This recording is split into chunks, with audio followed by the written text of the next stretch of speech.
안녕하십니까, 김대한입니다. 주말 즐겁게 보내셨는지 모르겠네요. 저는 진짜 정신없는 주말을 보내고 지금 월요일 오전입니다. 핸드폰 카메라 앞에 앉았고요. 아침에 일찍 일어나서 저희 아들, 큰아들 후진이가 고3이라 6시에 일어나거든요. 그 다음에 둘째 막내 세진이가 또 7시 좀 넘어서 일어나고 애들 같이 와이프하고 챙기고 하다 보니까 정신이 없네요. 오전인데 주말에 여튼 토요일에 그 GFN 정찬성 대표님이죠. 이제 정찬성 대표님의 대회를 밤에 중계를 했고 그 다음날 몇 시간 지나지 않아서 바로 UFC 303 대회를 해서 또 UFC 이번 303 대회가 TVN으로 방영이 됐잖아요. 그러다 보니까 저희 방송국 입장에서는 굉장히 좀 큰 대회였거든요. 다른 때보다 당연히 더 공을 들일 수밖에 없는 그런 방송이었기 때문에 정신적으로 좀 당연히 좀 압박이 있었습니다. 근데 되게 웃겼던 게 그렇지 않아도 원래 이게 맥그리거가 나오기로 했던 카드인데 바뀌고 했었잖아요. 다 바뀌고 난리도 아니었고 그래서 CG도 새로 만들고 저희 PD님은 프로그램 자체도 다 새로 만들고 하셨는데 당일날 어제 그 방송하던 날 방송국에 도착해서 저부터 메이크업 받고 승원이 형하고 같이 이렇게 앉아서 얘기하고 있다가 갑자기 대기실에서 방송 시작 한 1시간 전도 아닌 것 같은데요. 이미 프릴림 경기를 김도환 의원님, 차도로 의원님, 또 최민정 캐스터님이 중계하고 계셨죠. 방송 시작 1시간 안쪽으로 남았는데 승원이 형이 갑자기 핸드폰 보시다가 야 오리태가 빠졌대 그러시는 거예요. 전 해설 자료 그 복습하고 있다가 오늘 할 거 네? 해서 보니까 진짜 빠진 거예요. 그래서 주체육위원회하고 마지막 조율을 하고 있다 이런 얘기가 나와서 UFC 코리아와 아시아 측에도 바로 여쭤봤어요. 오피셜이 안 내려왔더라고요. 저희 생방송 시작이 11시였는데 그때가 10시 넘었어요. 근데 안 내려왔더라고요. 그 컨펌이. 그래서 이거 UFC 아시아와 코리아 측에서도 이거 픽스 되면은 알려주겠다, 바로 알려주겠다. 근데 그렇게 될 것 같다라고만 얘기해주고 그래서 대니계가 들어오고 난리가 아니었죠. 결국은 멋진 경기가 펼쳐지긴 했는데 하여튼 직전에 되게 그런 우여곡절이 좀 있었습니다. 간만에 바뀌었죠. 작년에 UFC가 그 당일날 아침에 카드가 바뀌고 이런 적이 조금 선수들이 컨디션이 안 좋아지고 이래서 그런 적이 몇 번 있었는데 간만이었어요. 그래서 승원이 형하고 둘이 야 이거 오랜만이다 오랜만이긴 그렇게 얘기를 하면서 웃으면서 준비를 해서 잘 여튼 재미있게 방송을 했고요. 자 역시 가장 많이 관심을 모았던 것은 알렉스 페레이라의 경기인데 그야말로 극강의 챔피언이라는 것을 극강의 타격가라는 것을 입증을 했는데 기량으로 페레이라의 타격에서 이날 승리야 말할 필요도 없이 대단했고 좀 제가 격투기를 배우는 사람으로서 격투기를 연구하는 사람으로서 눈에 띄었던 것을 일단 말씀드려 볼게요.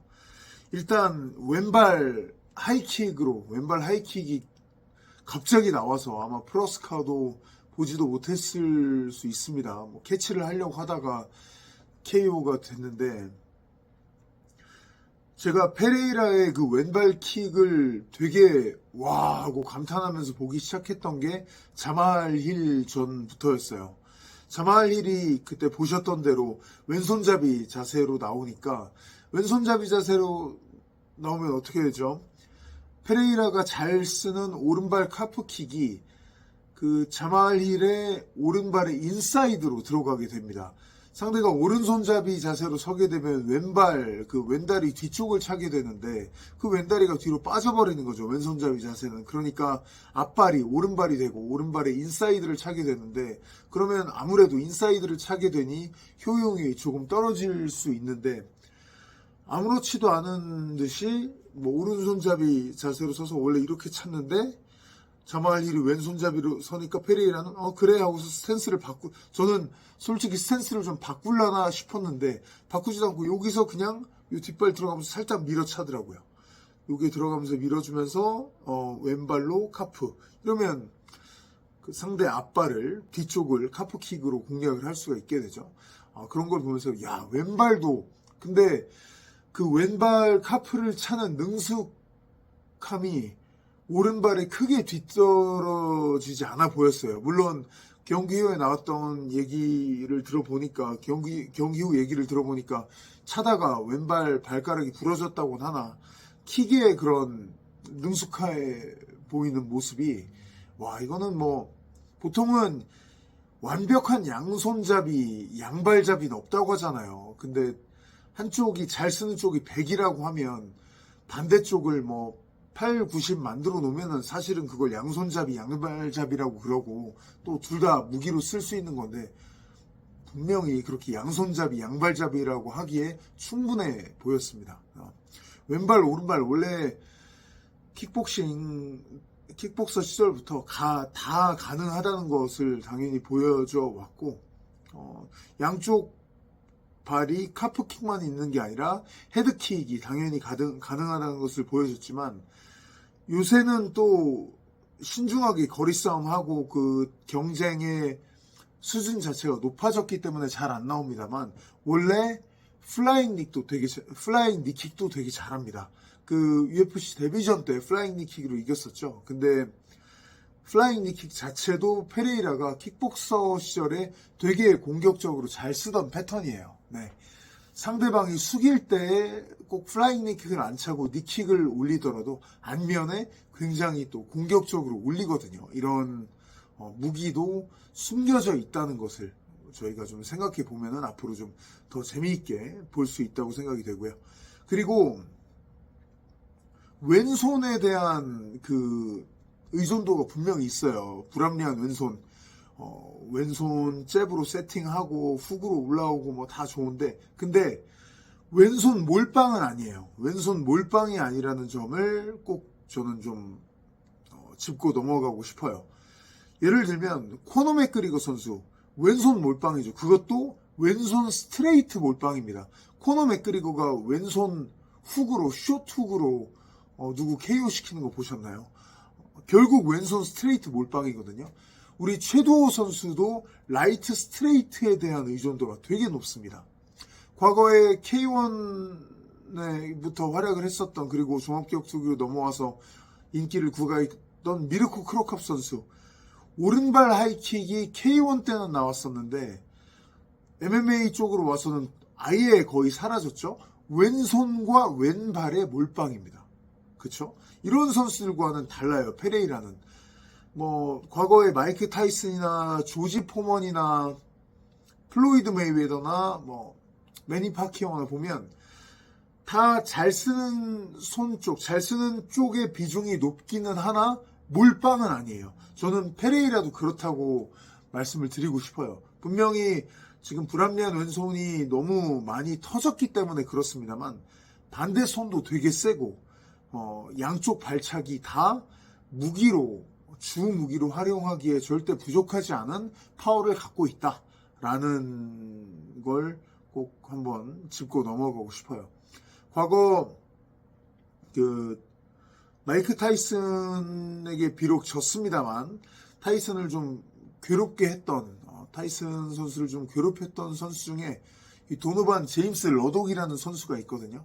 그 선수가 왼손 몰빵이었어요. 왼쪽 몰빵이었어요. 왼손 공격이 되게 좋아요. 그래서 마이크 타이슨이 되게 고전했거든요. 이 왼손 타이밍이 되게 러독이 빠르고 강력합니다. 그리고 어퍼컷이 되게 각도를 잘 눈치채지 못하게 훅과 어퍼컷의 중간 각도로 들어오거든요. 그래서 제가 알기로는 이 제임스 러독의 그 펀치 때문에 그 더 파이팅에서 그거를 스매시 펀치라고 했나? 그 이상한 각도의 어퍼컷? 이게 제임스 러독의 그 펀치에서 따서 만화에서 활용한 걸로 저는 알고 있거든요. 그만큼 되게 러독이 까다로운 왼손의 패턴을 갖고 있었는데 복싱 역사가들이 뭐라고 하냐면 러독의 오른손이 왼손에 진짜 어느 정도만 됐으면 타이슨을 이겼을 수도 있다. 물론 역사에서 가정은 무의미하지만 그 정도로 얘기를 합니다. 그만큼 왼손에 몰빵인 캐릭터였거든요. 근데 알렉스 페레이라는 제가 보기에 이런 몰빵이 아니에요. 페레이라 정도면 제 입장에서 봤을 때는 물론 일반 팬 여러분들이 보셨을 때 맨날 레프트 훅으로 때리잖아. 왼손 몰빵 아니야? 라고 생각하실 수 있지만 몰빵이라고 보기에는 역사들을 통틀어 봤을 때는 페레이라는 그래도 양쪽의 균형이 상당히 맞춰져 있는 스타일이다 라는 것을 말씀드리고 싶어요. 물론 결정은 왼손으로 지는 경우가 많지만요. 근데 그것은 치우쳐졌다기보다는 약간 선호도 본인의 그쪽이 더 편한 정도지 그 중간중간에 어떻게 무의식적으로 막 뻗고 싸우고 할 때 오른손에 걸려도 갑니다. 네. 오른발에 걸려도 가고 왼발에 걸려도 가고 네. 이런 부분이 되게 특히 또 대단하다고 생각이 되고 마지막으로 왼손 훅이 뒤로 가면서도 나올 수 있다. 이거 굉장히 이번에 또 제대로 보여줬죠. 1라운드 후반에 프로아스카가 들어올 때 뒤로 빠지면서 체크훅으로 KO시키는 다운시키는 모습을 보여줬는데 원래 킥복싱 때부터 킥복서로 활약할 때부터 이 패턴이 있었어요. 이번에 프로아스카가 밀고 들어가다가 이 패턴을 제대로 당했는데